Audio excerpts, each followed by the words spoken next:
काही घे घे घे दत्तनाम घे माया सारी सोडून दे हात लावणी नशिबाला रडतो या धाई धाई या संसारा पाये या संसारा पाये या संसारा पाये या संसारा पाये या संसारा पाये या संसारा पाये तू म्हणशील घरदार ते इथंच राहील सार तू मेल्यावर तुझं घर गावाच्या बाहेर घे घे घे दत्तनाम घे माया सारी सोडून दे हात लावणी नशिबाला रडतो या धाई धाई या संसारा पाये या संसारा पाये संसारा पाये या संसारा पाये या संसारा पाये या संसारा पाये पिंगळा महाद्वारे बोल बोले बोले हा पिंगळा महाद्वारे पिंगळा माधवारे बोल बोल बोले हा पिंगळा माधवारे ओ पिंगळा माधवारे बोल बोल बोले हा पिंगळा माधवारे पिंगळा माधवारे बोल बोल बोले हा पिंगळा माधवारे वा वा मर्दंगाचार्यासाठी तर जोरदार टाळे वाजवा सुंदर साथ देत आहेत आपले कपिल महाराज आणि सर्व गायक मंडळी सुद्धा सुंदर साथ देतात आणि त्यातल्या त्यात आपले विनेकरी महाराज तर एवढं सुंदर साथ देतात बघा सुंदर प्रमाण सुद्धा त्यांनी दिलं कारण का अशी साथ संगत असली ना मग काही टेन्शन नाही आणि असे सुंदर कलाकार असल्यानंतर कीर्तनाची वेळ कधी होऊन जाईल काही सांगता येत नाही बरं का म्हणून काही काही पक्षाला महिला मंडळ काही काही पक्षाला पुढे होणाऱ्या घटना कळतात बरोबर रात्रीच्या वेळेला एखादा कुत्रा जर वेगळा स्वर काढून भुंकायला लागला महिला मंडळ आपण काय म्हणतो काहीतरी वाईट घटना घडणार आहे आणि एखादा कावळा आला माय आपल्या घरावर बसला आणि काव काव करून ओरडू लागला तर आपण काय म्हणतो महिला मंडळ अय लाडक्या बहिणी बोला पटकन काय म्हणतो कुणीतरी पाहुणा येणार आहे कावळा ओढला का आपण म्हणतो कुणीतरी येणार येणार ग आणि टिटवी ओरडली तर कोणीतरी जाणार कुणीतरी जाणार ग कावळा ओढला का येणार ग टिटवी ओढली का जाणार ग पक्षाला पुढे होणाऱ्या घटना कळतात मग आपण तर माणूस आहोत आपल्याला कळालं पाहिजे हा देह नाशिवंत आहे एक दिवस जाणार आहे अमोल आयुष्य जाते घडी घडी आनंदावडी भजा भावे आनंद देव देवदत्त प्रभूचं नामचिंतन ऐसे का तो काळ सावधान ऐसे का तो काळ सावधान ऐसे का तो काळ सावधान ऐसे का तो काळ सावधान देह जाणार सकळ नाशिवंत देह जाणार सकळ नाशिवंत देह जाणार सकळ देह जाणार सकळ असे का तो काळ सावधान असे का तो काळ सावधान असे का तो काळ सावधान असे का तो काळ सावधान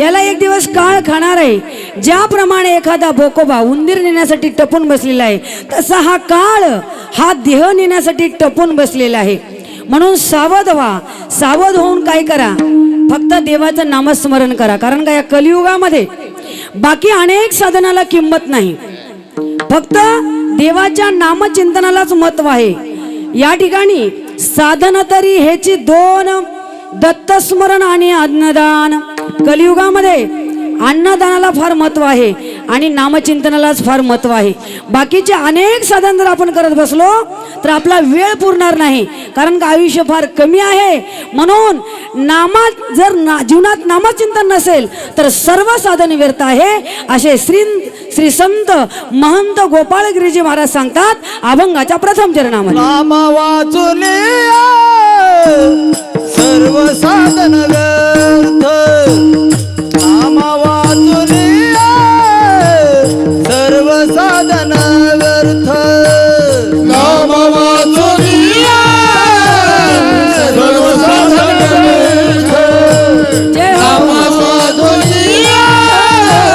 सर्व साधन व्यर्थ नाम वाचून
सर्व साधन व्यर्थ नामे असंख्यात तर जीव. जीवनामध्ये नामचिंतन जर नसेल अनेक साधनांना किंमत नाही. बरं का, सर्व हे व्यर्थ आहे. कारण का नामचिंतनाने अनेक जीवांचा उद्धार झाला. बरं का, कुणाकुणाचा उद्धार झाला? असंख्यात तरले जीव, असंख्य जीवाचा उद्धार झाला. आपण पाहतो या नामाने जे मोजके काही भक्त आहेत त्यांचा उद्धार झाला. सर्वांना माहित आहे यदूदलादन सनत कुमार, यदूदलादन सनत कुमार, यदूदलादन सनत कुमार, यदूदलादन सनत कुमार. झाले आज रामबर देव भजावो दिगंबर, माझी विनंती वारंवार देव भजावो दिगंबर, माझी विनंती वारंवार देव भजावो दिगंबर, माझी विनंती वारंवार देव भजावो दिगंबर, माझी विनंती वारंवार देव भजावो दिगंबर, माझी विनंती वारंवार देव भजावो दिगंबर, माझी विनंती वारंवार देव भजावो दिगंबर, माझी विनंती वारंवार देव भजावो दिगंबर, देव भजावो दिगंबर, देव भजावो दिगंबर. यदूदलादन सनत कुमार, झाले अजरांबर देव भजावो दिगंबर. भगवान दत्तात्रय प्रभूचं, त्या दिगंबराचा अविनाश दत्तात्रय प्रभूचं नामचिंतन करा. माझी विनंती आहे तुम्हाला. संत महात्मे विनंती करून सांगतात. बरं का, आणि जर नामस्मरण नसेल बाकी कशालाच किंमत नाही. आणि नामस्मरण करण्यासाठी एवढं साधन सोपं आहे. आपलं चित्त आपल्या ताब्यात घ्यायचं आहे. आपलं मन आपल्या ताब्यात पाहिजे. परमार्थामध्ये खरी गरज आहे ती चित्ताची. जर चित्त जाग्यावर नसेल तर परमार्थाला झिरो किंमत. त्रिवेणी संगमी नाना तीर्थे भ्रमी, चित्त नाही नामी तरी ते व्यर्थ. चित्त जर जाग्यावर असेल तरच परमार्थाला किंमत आहे. इथं बसून आपलं मन कमीत कमी 4 वेळेस तरी घरी जाऊन आलं असेल आतापर्यंत. आता कीर्तन संपेपर्यंत किती वेळा जाईल काही सांगता येत नाही. मन ताब्यात पाहिजे. मन आपल्या ताब्यात नसेल तर मग हे मन फार वाईट आहे. हे मन जाऊ नये तिकडे जाईल, खाऊ नये ते खाईल, पिऊ नये ते पिईल. बरं का, लेजिम खेळत घरला येईल याचा काही भरोसा नाही. मन फार चंचल आहे, चपळ आहे. जर आपण मनाच्या ताब्यात गेलो तर हे मन आपल्याला कोणातरी खड्ड्यात घातल्याशिवाय राहणार नाही. म्हणून मन आपल्या ताब्यात असलं पाहिजे. पुरुष मंडळी, एक सांगेन मी तुम्हाला, लग्न केल्यानंतर बायको आपल्या ताब्यात असावी का आपण बायकोच्या ताब्यात असावं? उत्तर द्या बरं. पुरुष मंडळी, लग्न झाल्यानंतर बायको आपल्या ताब्यात ठेवायचं का आपण बायकोच्या ताब्यात जायचं? जर तुम्ही बायकोच्या ताब्यात गेलं तर तिच्या मनावर राहावं लागेल. जर ती कीर्तनाला जा म्हटलं तर जाता येईल, नको म्हटलं तर राहावं लागेल. लक्षात घ्या. आणि जर धार्मिक असेल, आता इथे माऊल्या सगळ्या धार्मिक आहेत बिचारे, अशा जर धार्मिक पत्नी असेल तर ते मालकाला म्हणतात, मालक या संसाराचं किती दुःख भोगायचं, आपण दोघं जोडीनं दत्तबर्डीवर या ठिकाणी दत्तनाम सप्त्याला जायचं, ते आनंद घ्यायचं. आणि जर मालक परमार्थिक असेल तर तो आनंदाने आपल्या मालकीला म्हणेल, किती म्हणून दुःखात भोगायचं, किती म्हणून दुःखात भोगायचं, सखे ग दोघं जोडीनं जायाचं, दत्तबर्डीला जोडीनं जायाचं, सखे ग दोघं जोडीनं जायाचं, सखे ग जोडीनं जायाचं, सखे ग दोघं जोडीनं जायाचं, सखे ग दोघं वाईट गुण दृढ धरावे गुरुचे चरण,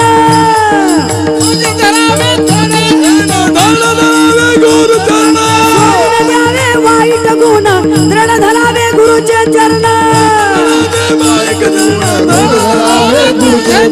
वेळ काळ नाही आता बघायचं, वेळ काळ नाही आता बघायचं, सखे ग दोघं जोडीनं जायाचं, माहुरला जोडीनं जायाचं, सखे ग दोघं जोडीनं जायाचं, सखे ग दोघं जोडीनं जायाचं, जोडीनं जायाचं.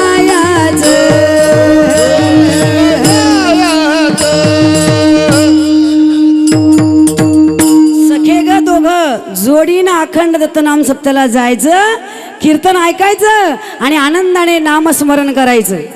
नाही तर तुम्ही असं म्हणसाल सगळे गजोग गोडीनं बोलायचं, राजाराम पाटील असं म्हणू नका बरं का. म्हणून जोडीनं परमार्थ करायचं.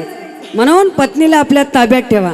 आणि जर पत्नीच्या ताब्यात गेलो, ती बिचारी जर धार्मिक नसेल, तिनं आपल्याला एकच सांगेल, तुम सांगते येगळं निघा न येगळं निघून संसार बघा.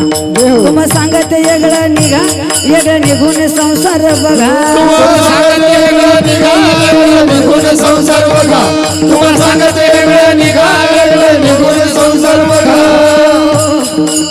म्हणून जर आपण तिच्या ताब्यात गेलो तर ते कुणीकडे नेईल. म्हणून पत्नीला आपल्या ताब्यात ठेवायचं, तसं मनाला आपल्या ताब्यात ठेवायचं. मन फार वाईट आहे. वासना वढाळ गाय गड्यावं, वासना वढाळ गाय. जिकडं जाऊ नये तिकडं जाय, जे जे खाऊ नये ते ते खाय. म्हणून ठाईच मोडावा पाय गड्यावं, वासना वढाळ गाय. परमार्थामध्ये मन ताब्यात घेऊन जिंकून राहा. आणि जर आपण मन ताब्यात नसेल तर हे मन संसार करेल. संसारामध्ये तुम्ही कितीही करा, संसारामध्ये कुणाचंच कुणी कौतुक करत नाही. परमार्थामध्ये आम्ही कौतुक करतो. पहा, मृदंगाचार्याने सुंदर मृदंग वाजवला, आपल्या सर्वांना कौतुक वाटतं. आता हे गायक लोक सुंदर जर चाल म्हणली, आपला कौतुक वाटतं. पण घरी पत्नी समोर जर आपण कौतुक करून सांगायला गेलं, पत्नीला कधीच आपल्या मालकाचं कौतुक नसतं. पुरुष मंडळी लक्षात घ्या, तुम्ही किती मोठेपणा सांगा, त्या कधीच बोलू देत नाही तुम्हाला. डॉक्टर जर पत्नीला सांगितलं, मी आज एवढं सुंदर चांगलं एक पेशंटचं ऑपरेशन केलं, त्याला एकदम टणटणीत केलं. डॉक्टर जर सांगितलं पत्नीला घरी जाऊन, पत्नी म्हणते अगोदर तुमचं डोकं तपासून पहा. डॉक्टरची पत्नी, वकिलाची पत्नी म्हणते थांबा तुमचा निकालच लावते. शिक्षकाची पत्नी काय म्हणते, मला शिकवू नका. बरं, कीर्तनकाराची पत्नी म्हणते मला सांगू नका. बरं का. आणि मृदंगाचार्याची, तुमचं झालंय का, होते बरं का, टेन्शन घेऊ नका. मृदंगाचार्याची पत्नी म्हणते मी असा मृदंग वाजवला, ती म्हणते मला थापा मारू नका. पत्नीला कौतुक नसतं बरं का मालकाचं. आणि आम्ही जर म्हणलो, आता राजाराम पाटलाच्या घरी गेलतो आम्ही चोंडीला, आणि त्यांच्या घरी मालकीला जर सांगलं काय राजाराम पाटलांनी चाल म्हणली, तेव्हा ते बाई घरची मालकीन म्हणते ताई त्यांच्या चालीचं मला सांगू नका, त्यांची चाल मला पहिलंच माहीत आहे म्हणते. पत्नीला कधीच मालकाचं या ठिकाणी कौतुक नसतं. आता तुम्ही म्हणाल ताई तुम्ही आता महिला कीर्तनकार आहोत, तुमच्या मालकाला तुमचं कौतुक ऐकणार, माझ्या मालकाला तर माझं अजिबात कौतुक नाही. किती चांगलं कीर्तन करा, हा किती चांगलं बोला, नाहीतर मग जास्त बोलायला गेलं की ते काय म्हणतात मला माहिती आहे का, महिला म्हटलं लक्ष देऊ नये का, उग नव मा कीर्तनात बोलल्यासारखं असं म्हणतात बरं का. कौतुक नसतं. कौतुक असलं पाहिजे गड्या एकमेकांना. पुरुष मंडळी, या महिला मंडळांना काही लागत नाही बिचारा. या पार्वत्या एवढ्या भोळ्या, नुसतं मालकाने त्यांच्याकडे प्रेमाने बघितलं तर त्यांना आमदार झाल्यासारखं वाटतं बिचाऱ्याला. काय लागतो यांना खुश करायला काही लागत नाही गड्या. फक्त त्यांचं कधीतरी कौतुक करा, एवढंच म्हणा. हे बघ, तुझ्या हाताची चव ना अख्ख्या नांदेड जिल्ह्यात कोण्या बाईच्या हाताला नाही. एवढंच म्हणा, तुम्हाला गरम गरम खिचडी भजेची मिळतील, पण तुम्हाला गोड बोलून काम करून घ्यायचं कळतच नाही. हो काय लागतं यांना, फक्त एवढंच म्हणा. हे बघ, तू आहेस म्हणून माझं बरं आहे, नाही तर माझं काही खरं नव्हतं, एवढंच म्हणा. तुम्हाला गरम गरम सुशेलाच मिळेल. काय लागतं गोड बोलायला. आणि महिला मंडळ तुम्ही सुद्धा आपल्या मालकाने कोणतं चांगलं काम केलं का कौतुक करा गड्या. म्हणायचं मालक हे बघा तुमच्यासारखं काम कुणीच करू शकत नाही, ते सगळेच कामं करून घेते. गोड बोलून कामं करून घ्यायचं, लक्षात घ्या. कौतुक करा. पण संसारामध्ये आपल्या एकमेकाचं कौतुकच नसतो. कौतुक करा गड्या, कौतुक करा. पुरुष मंडळी हे बिचाऱ्या आईचं घर सोडलं, वडिलाचं घर सोडलं, वडिलाचं नाव काढलं, वडिलाचं आडनाव काढलं, तुमच्या घरी नांदायला आली आणि सर्वस्वाचा त्याग केला. तुमचं नाव लावली, तुमचं आडनाव लावली, तुमचं गावाचं नाव सांगून ती नाव लौकिक करत असते. मग तिच्यासाठी कधीतरी कौतुक करा ना. काय लागतं तिला, काही लागत नाही. शरीर तिचं आहे पण अधिकार सगळे मालकाचे असतात, लक्षात घ्या. डोकं तिचं असते पण डोक्याच्या केसाची वेणी घालते ती मालकाच्या नावाच्या सौभाग्यासाठी. कपाळ तिचं असतं पण कपाळावर कुंकू लावते ते सौभाग्यासाठी मालकाच्या नावाचं. गळा तिचा असते पण गळ्यामधलं मंगळसूत्र मालकाच्या नावाचं असं, लक्षात घ्या. राब राब राबते, तुमच्या वंशाला दिवा देते, रात्रीचा दिवस कळते, तळहाचा पाळणा करते. हात तिचे असतात पण हातामधल्या बांगड्या मालकाच्या नावाच्या असतात. पाय तिचे असतात पण पायामधले पैंजण ते सौभाग्यासाठी घालते. पायाच्या बोटामध्ये जोडे सुद्धा मालकाच्या नावाचे असतात. एवढे अलंकार ती बाई तुमची पत्नी ती मालकाच्या नावाचे घालते. आणि खरं सांगा इथले पुरुष मंडळी इमानदारीनं तुमच्याकडे पत्नीसाठी एकतरी दागिना आहे का हो? आहे का कुणाकडे? सांगा बरं हात वर करून अभिमानानं, मी माझ्या पत्नीसाठी एवढा दागिना घातला. तुमच्याकडे तिच्यासाठी काहीच नाही. मग नुसतं गोड बोलाय तुमच्या काय बापात चालले का? काय लागत नाही, फक्त गोड बोला. पती आणि पत्नी एकाच नाण्याच्या दोन बाजू आहेत. म्हणून दोघांनी मिळून जर परमार्थ केला तर जीवनामध्ये नक्कीच आपण यशस्वी होऊ. जीवन कृतार्थ करण्यासाठी, मोक्ष प्राप्त करण्यासाठी दोघांनी मिळून या ठिकाणी परमार्थ करा. आणि नामासारखी गोडी बाकी कुठेच मिळत नाही. म्हणून नामा एवढं साधन बाकी कोणतंच नाही. आणि जर ते नामस्मरण आपण केलो तर तो देव ज्या नामापाशी असतो, कोण्या? अभंगाचं दुसरं चरण. अहर्निशी देव अहर्निशी देव गुरु नामापासी, अहर्निशी देव गुरु नामापासी, अहर्निशी देव गुरु नामापासी, अहर्निशी देव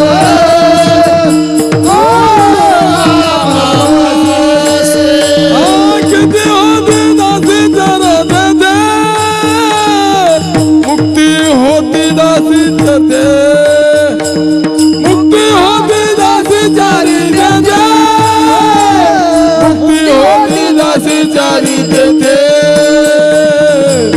हरिसी देव गुरु नामापासी,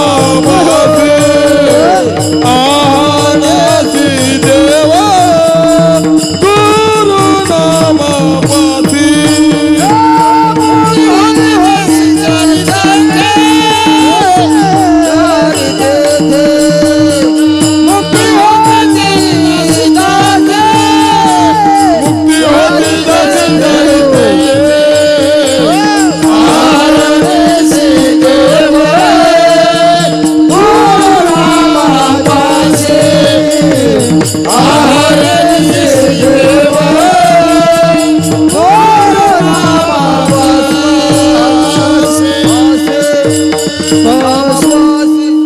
अहर्निशी देव गुरुनामापाशी, मुक्ती होती दासी जारी तेथे. अहर्निशी तो भगवान परमात्मा त्या गुरुनामापाशी राहतो बरं का, अखंडित.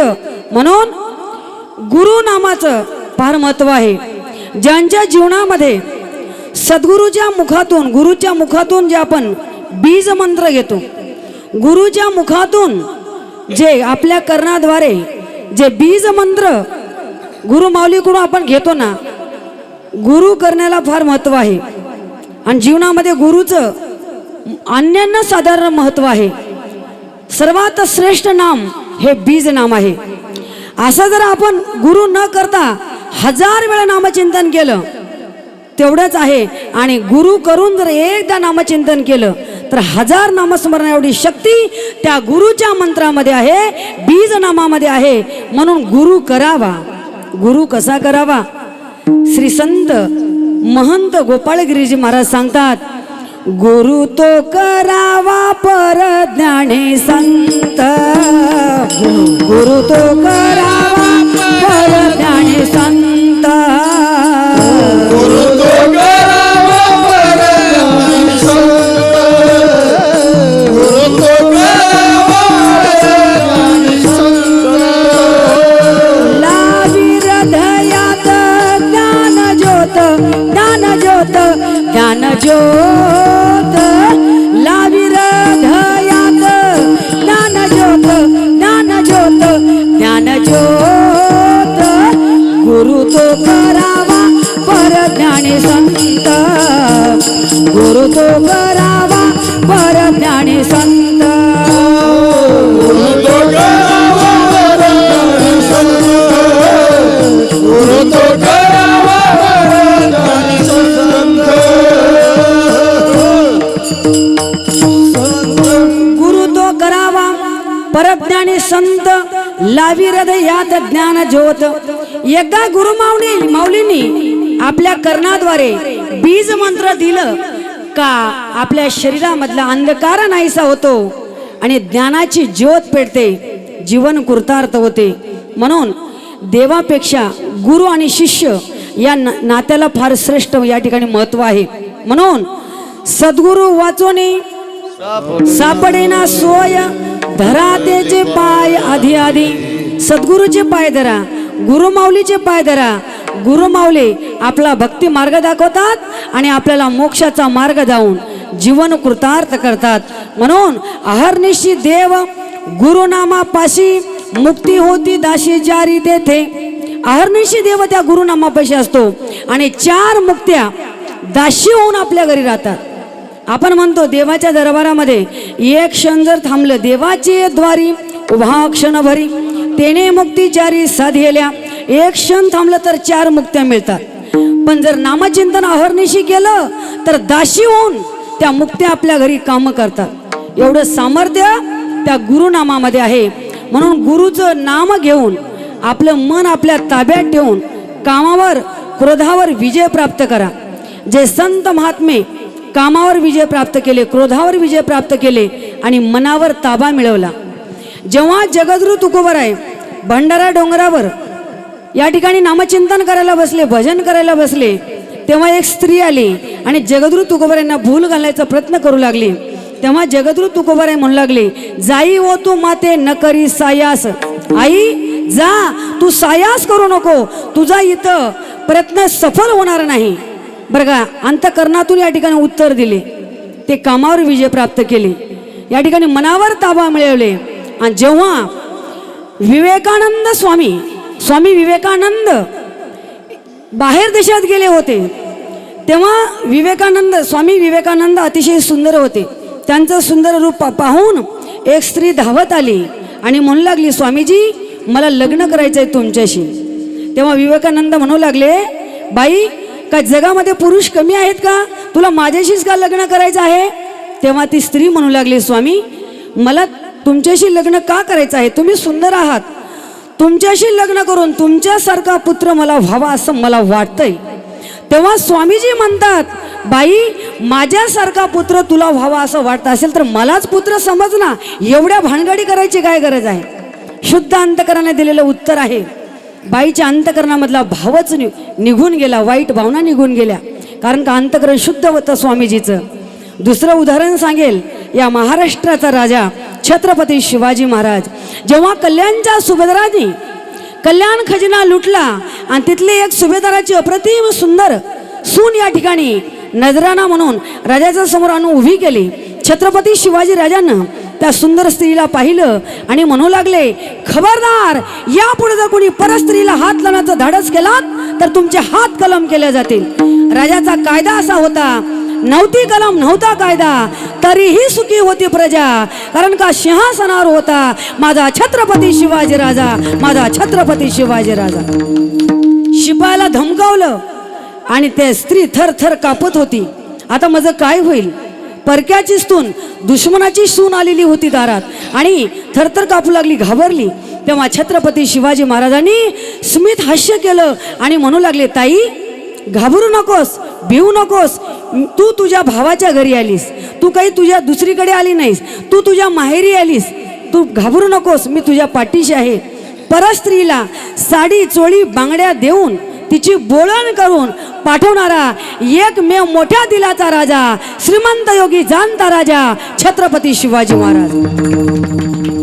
परस्त्रीला साडी चोळी बांगड्या देऊन मान सन्मानाने पाठवलं, किती त्यांचं मन मोठं होतं बरं का.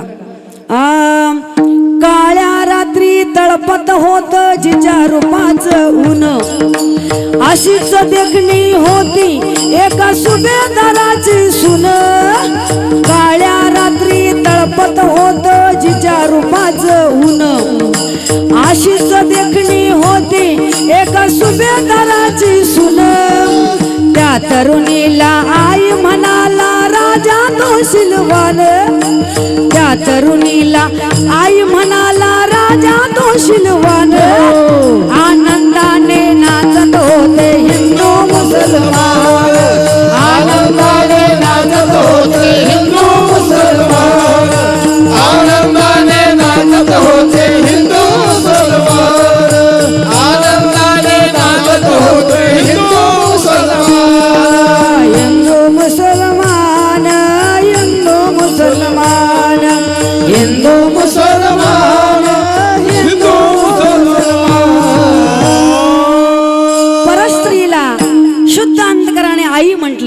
त्यांचं अंतकरण शुद्ध होतं, मनावर ताबा होता, त्यांनी कामाला जिंकलं, क्रोधाला जिंकलं.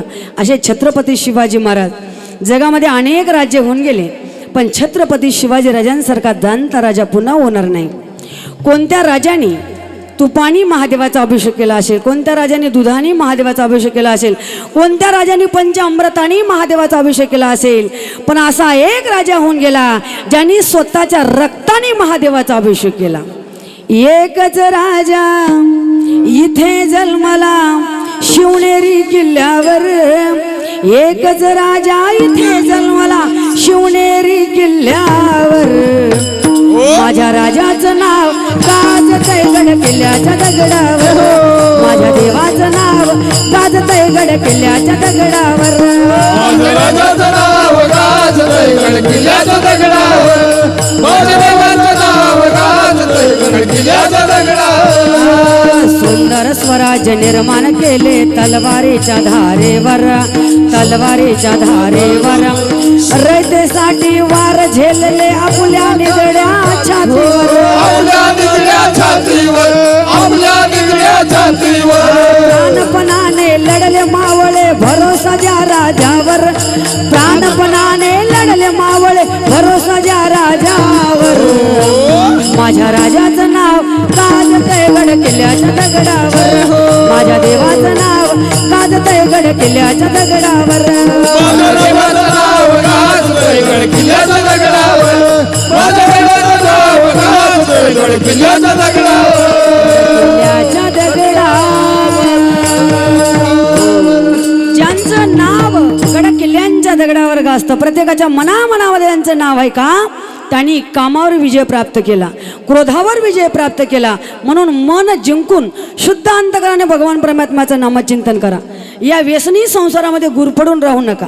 या संसारामध्ये तुम्ही किती जरी केलात तर सुख मिळणार नाही. महिला मंडळ, संसारात तुम्ही कितीही करा सुख मिळणार नाही बरं का. कारण का संसारामध्ये आशा, मनशा, तृष्णा हे सगळे वाईट विकार ना आपला कीर्तनाला जाऊ देत नाहीत. संसारामध्ये अशा अनेक काही विकार आहेत.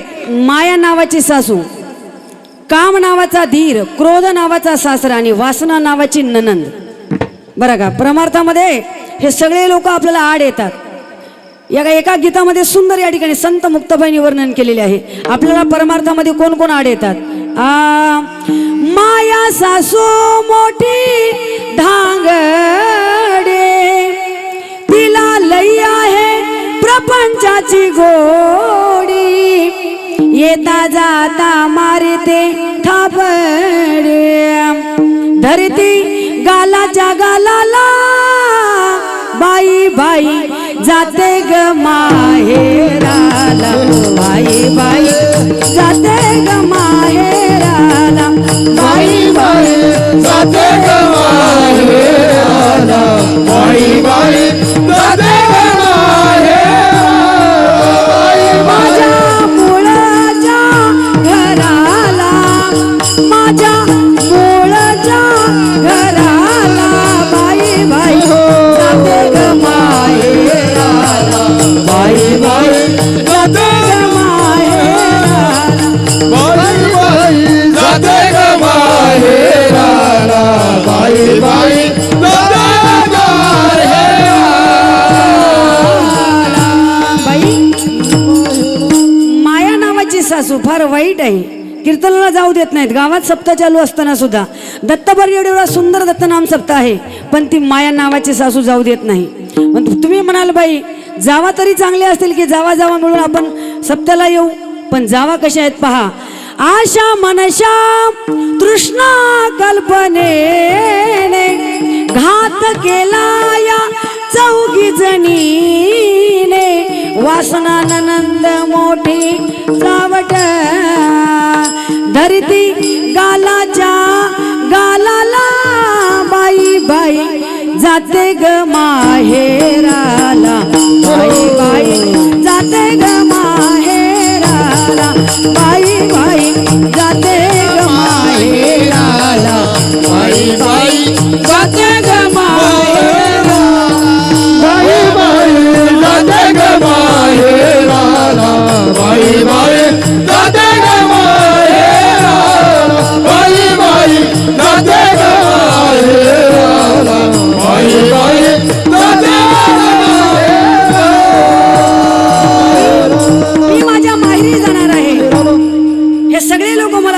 संसारामध्ये, हा जीव संसारामध्ये थकला दमला, या त्रासाला कंटाळून मी माझ्या माहेरी जाते. पण या जीवाचं माहेर कोणतं आहे? आनंददेव दत्त प्रभूचं गाव माहूर दत्तबर्डी हे आपलं जीवाचं माहेर आहे, विश्रांतीचं स्थान आहे. तिथं गेल्यानंतर सद्गुरू माऊली ही आपली आई आहे. त्या सद्गुरू माऊलीच्या नावाने हाक मारा, गुरुराया धाव लवकरे, प्रभू राया धाव लवकरी, आता मी बुडतो भवसागरी. गुरुराया धाव लवकरी, आता मी बुडतो भवसागरी. गुरुराया धाव लवकरी, आता मी बुडतो भवसागरी. प्रभुराया धाव लवकरी, आता मी बुडतो भवसागरी.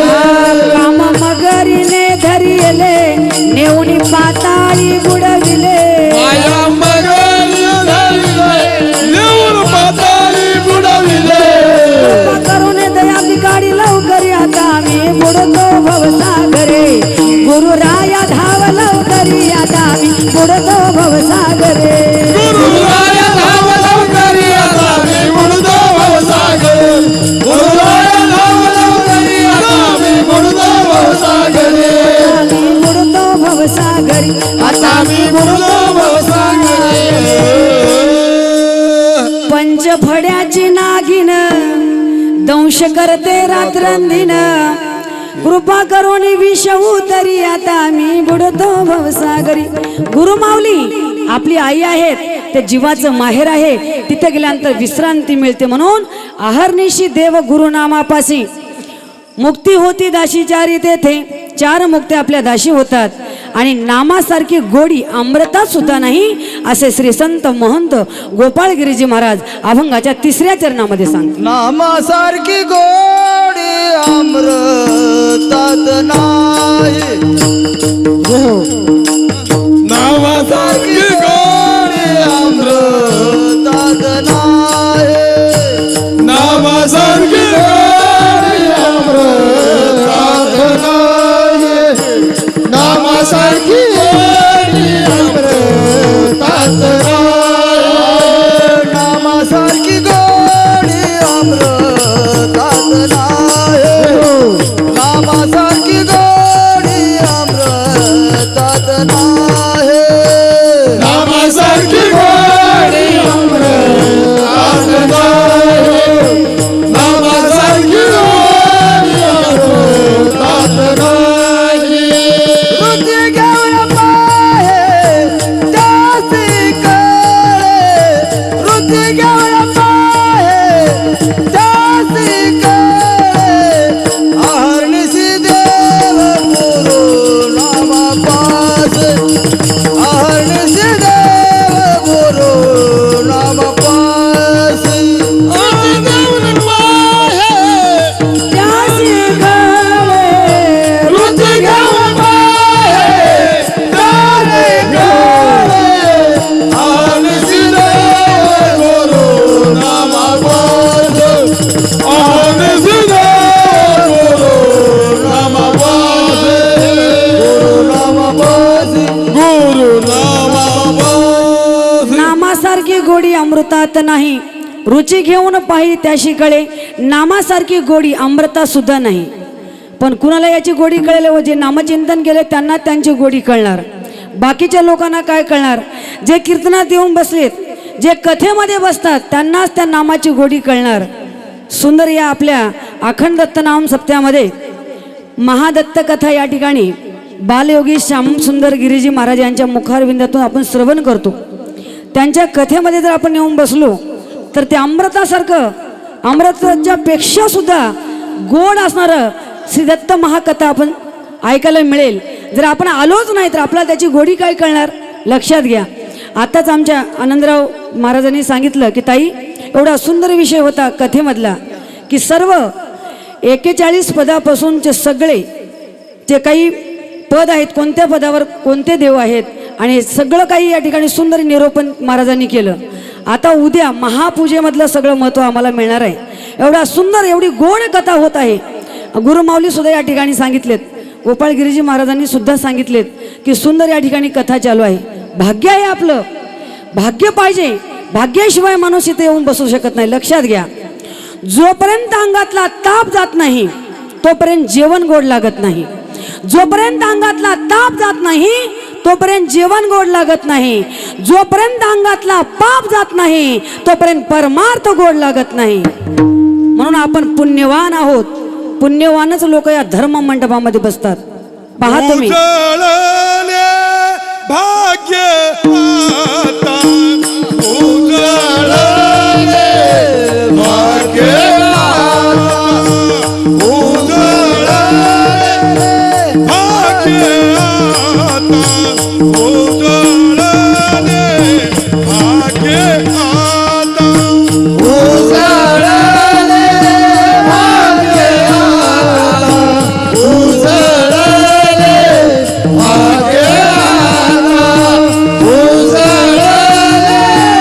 भाग्य आता, उजळले भाग्य आता.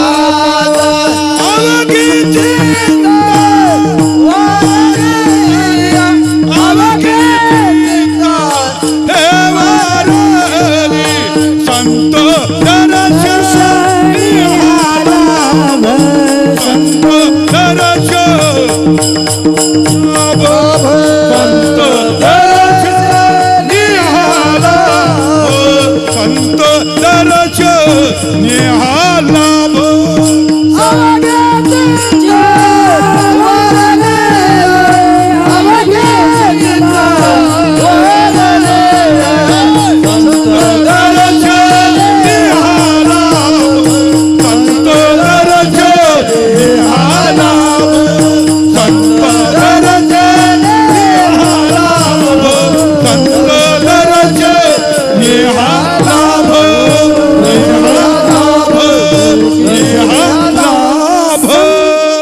उजळले भाग्य आता, अवघी चिंता वारली. खरोखरच आपलं भाग्य उजळलं. म्हणूनच आपण एवढं सुंदर सुवर्ण योग आपल्या डोळ्यांनी पाहतो, अनुभवतो आणि नामचिंतन करतो. भाग्य उजळलं म्हणाय काय हरकत नाही. भाग्यवान माणूसच या धर्म मंडपामध्ये येऊन बसतो. सपने तो सभी सजाते हैं, सपने तो सभी सजाते हैं, लेकिन टूट ही जाते हैं. इस धर्म मंडप में वही लोग आते हैं, उसे मेरे भगवान बुलाते हैं, उसे मेरे भगवान बुलाते हैं. भाग्य लागतं माणूस. या नामाची गोडी घेऊन पहा. अमृताहुनी गोड नाम तुझे देवा. अमृतापेक्षा गोड देवाचं नामस्मरण आहे.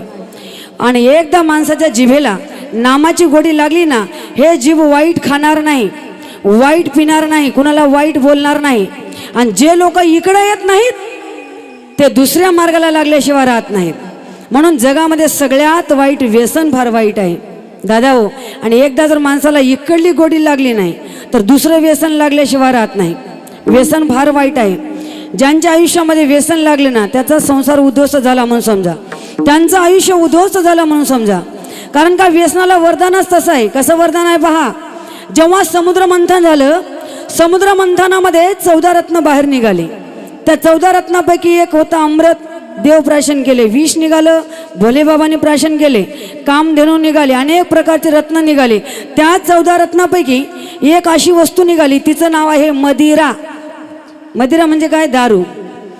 ती वस्तू निघाली. सगळे देवलोक विचार करू लागले, ही जर मदिरा बाहेर फिरायला गेली कित्येक लोकांचा संसार उद्ध्वस्त करून टाकेल, हिला इथंच संपवायचं.